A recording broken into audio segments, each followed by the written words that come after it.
आपको रखे अपडेट। नमस्कार, जनवक्ता न्यूज में आज पेश है दो बहनों का दर्द।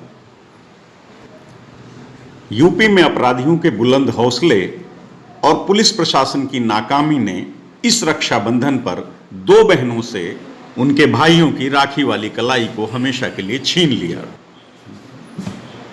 इस रक्षाबंधन पर कानपुर के संजीत यादव की बहन रुचि और गोरखपुर के बलराम की अभागी बहन की राखी की डोर उन कलाइयों के इंतजार में कल टूट कर बिखर जाएंगी जिन पर हर बार ये सजती थी।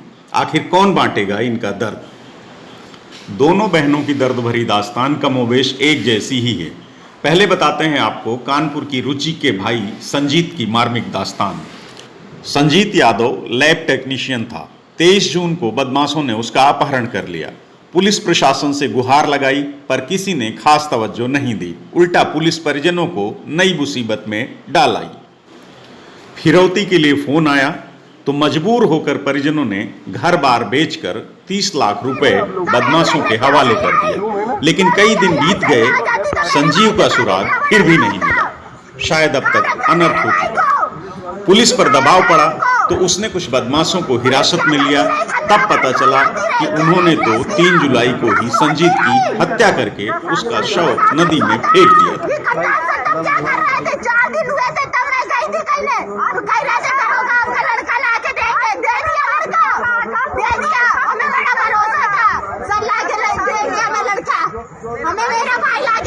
संजीत की बहन रो रो कर पुलिस से फरियाद करती रही कि मेरे भाई की लाश ले आओ, कम से कम आखिरी बार उसकी कलाई पर राखी बांध लूं। लेकिन उत्तर प्रदेश की सरकार और बेदर्द पुलिस इस बहन की दर्द भरी चीत्कार के आगे सिर्फ बेबस होकर रह गई है। संजीत की हत्या के महीने भर बाद भी अब तक उसका शव तक बरामद नहीं कर पाई। आखिर इंसाफ के लिए रुचि यादव और उसके माता पिता धरने पर बैठ गए तो आज यूपी सरकार ने जांच सीबीआई के हवाले करने का ऐलान कर दिया।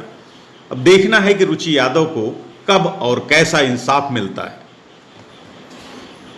कानपुर की रुचि यादव जैसी कहानी ही गोरखपुर के अभागे बलराम की बहन की भी कहानी है। बलराम के पिता पान वाले हैं।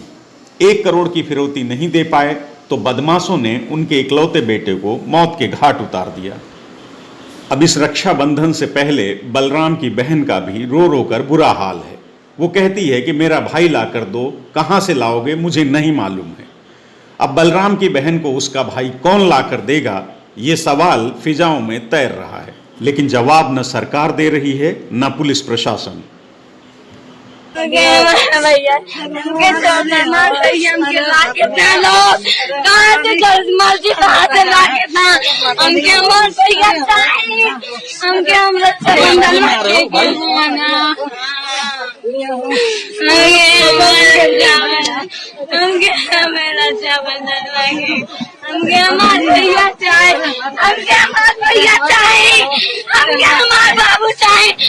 रक्षाबंधन है लेकिन बलराम की अभागी बहन की फरियाद अब कौन सुनेगा जिसने पुलिस या लापरवाही के कारण अपना भाई खो दिया है। जनवक्ता न्यूज, दिल्ली।